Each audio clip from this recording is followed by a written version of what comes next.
Hello, hello, hello, hello again. It's the third video of the day and my last video of the day, and I am gonna go get myself a little treat today after this, and you should too if you do this video. Okay, so if you are watching this video for the first time, you might just want to take some notes and watch it and let it sink in, and then you can go try some of these things, okay? Prerequisite, some of these drills you can do without having your back handspring. And then some drills, this is kind of an intermediate video that you should have your back handspring for. We're going to be working only on back handspring drills and only for the air track. I know a lot of you have air tracks at your house, and this video is for your air track, okay? I am assuming that if you have an air track, you probably have some kind of panel mat. So I am assuming that. If you don't, these drills can be done without a panel mat. That just makes them a little bit harder. And you will need some like couch cushions, another kind of air mattress type thing, or like a deck cushion furniture. And disclaimer, I am going to be doing most of these by myself because I don't have a helper necessarily.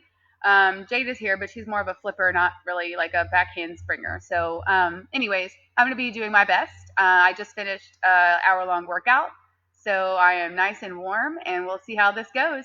But again, these are all air track drills, and they're all very specific drills for specific parts of the back handspring, from beginning to middle to finishing. We'll also talk about multiple back handsprings. And then the video tomorrow or Friday, I can't remember, is going to be round off back handspring drills on the air track.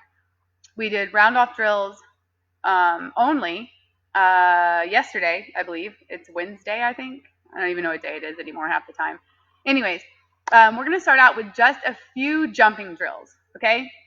So I hope you guys can see me and see what I'm doing, okay?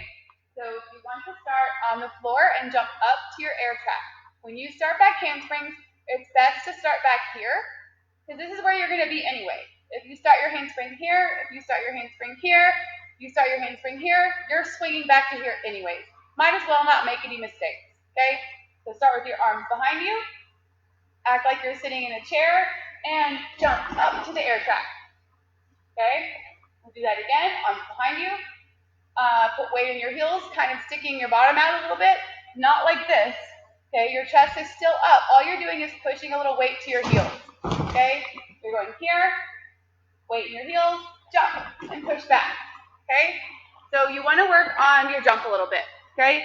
The next thing that I like to teach is handstand pop-ups, okay? You can make it harder by using your panel mat, or by doing them from the ground, or you can do them on the air track, okay? So you can start here, and height is the hardest. So what you're going to do is bounce until you get your bottom in line with your shoulders. Once your bottom is in line with your shoulders, then you can drive your heels to pike up, okay? Now, once you get hit handstand, that's great. This is really just about core control, being able to bound, jumping with your legs without bending your knees, like bounding, jumping like this, okay? But you're on your hands, and you're popping up and back. Once you get really good at it, you can start lifting your hands up and going to kind of a continuous pop.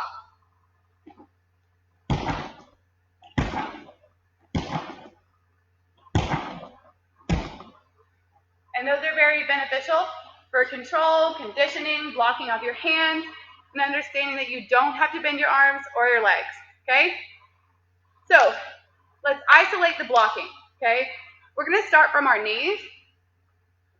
You're going to go to the end of your air track, hold your hands out like this, and fall forward, and block, and block, okay, without coming out of your shape, okay? Your butt squeezed, chest flat, back flat, front support, push here.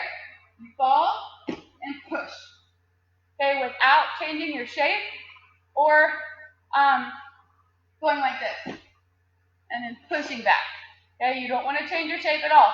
You want to use your block, okay? You can do it from plank as well.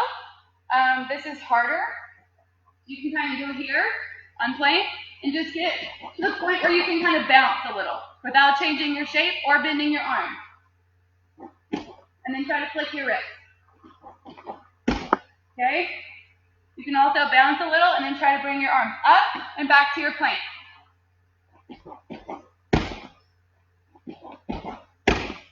Okay? If you can do that, and understand that that's coming through your shoulders. Okay? It's not enough in your back handspring to swing to, oh, I have my arms up here. Okay? You swing to arms up tight here. Okay? This is an uncomfortable position. It should be uncomfortable. You're not swinging to here. I could hold here all day. Okay? You're swinging to lift. All right. So the next one is handstand blocking. Okay?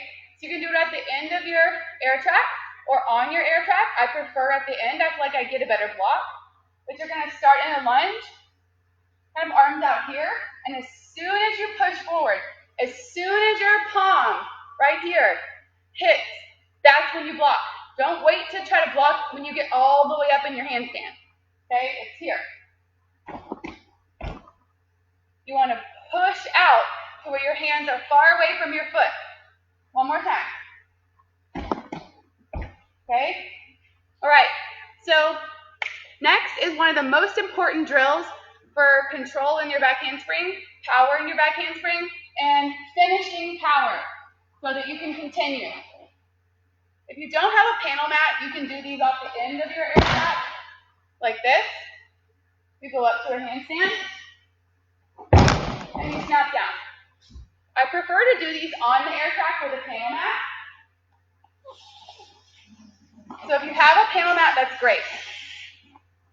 You can still do them on the air track, just harder to finish if your hands aren't on a higher surface.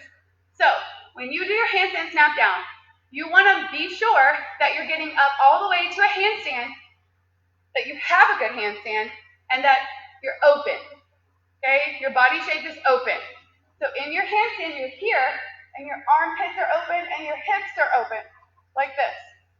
Okay? It's not an arch in the back. It's a press open with the shoulders. All the way up to your handstand in an open position. And all you're doing is pushing up from the ground, just like we did in our blocking drills a minute ago. And you're changing your body shape from open to that front support position. Okay? Your front support position is here. Okay? I'm not slouching. Okay? I'm tucking my hips under and making a slight bowl with my chest. So the first drill is handstand, snap down, rebound.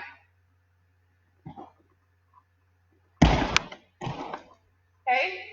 Your legs don't have to bend. It's just a change in your body shape.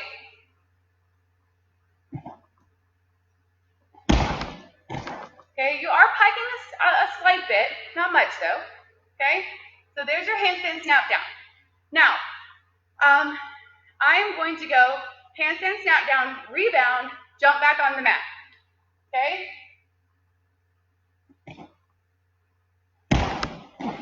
Okay, so handstand snap down, rebound, jump back on your mat. Now, that's your second handstand snap down drill.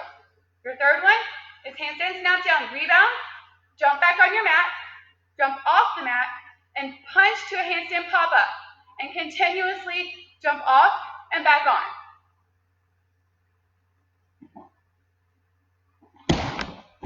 I'm afraid that this mat is going to slide on me. Not the best mat.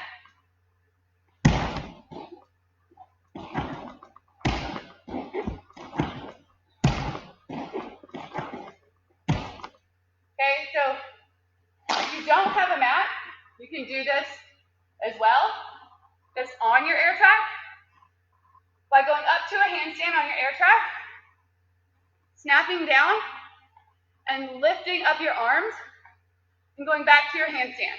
So it's kind of like the handstand pop-up that we did earlier, okay? And maybe do 2 or 3, and then bounce back up to your rebound. So here.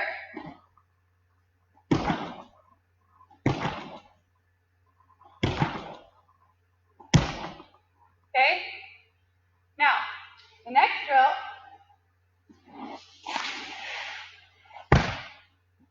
is handstand snap down back handspring. Now, the reason I feel like these drills are so important is because they really fuel the control, transferring your weight from your hand to your feet, and vice versa for multiple handsprings, speed in your tumbling, understanding how to push up from the ground and keep it moving. One of the main things about going into your back handspring is that you snap down and stand up with your feet under your belly button, just like this. Then you're setting yourself up for the next back handspring. When you combine two things, your finish becomes your entry into the next skill. So the handstand snap down back handspring is really important to get right. All right, not gonna lie, I'm a little bit nervous about some of these drills just because it's been a while, but I know it's gonna come back to me like riding a bike. So handstand snap down back handspring.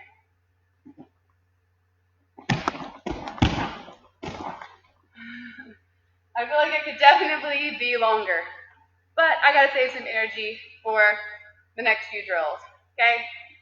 So that's handstand snap down back handspring. You could also do handstand snap down, the continuous bouncing to stand up to back handspring. I'd try it, but I'm afraid that that mat is going to move on me. Actually, I'm just really curious. I think I'm gonna try it.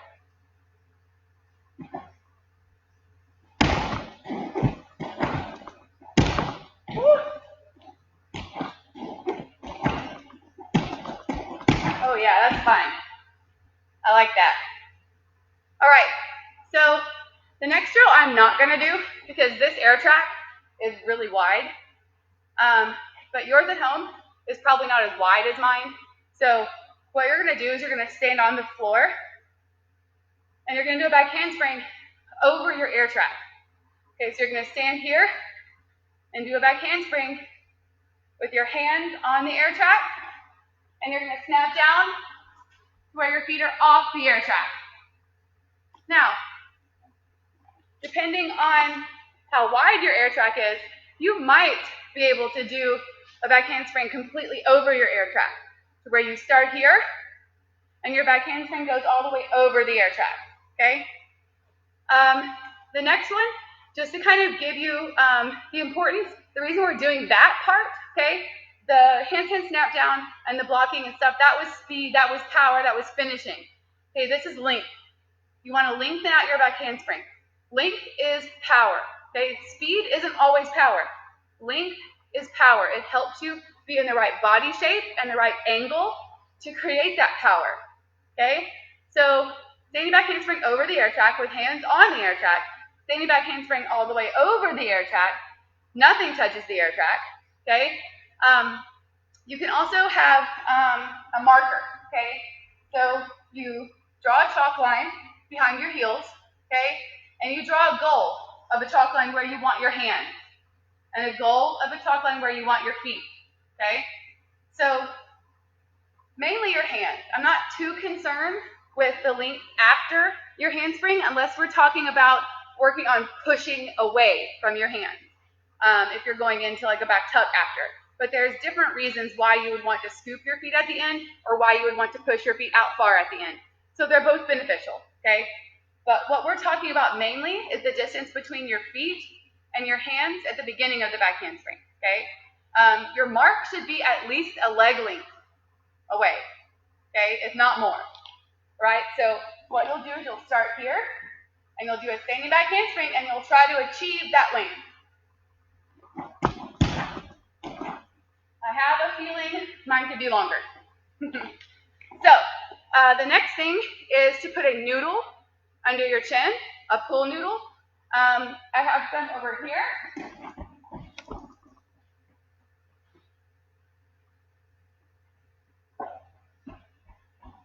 Now, when you do these, you put the pull noodle under your chin like this, okay? And when you do these, it's not a here, okay?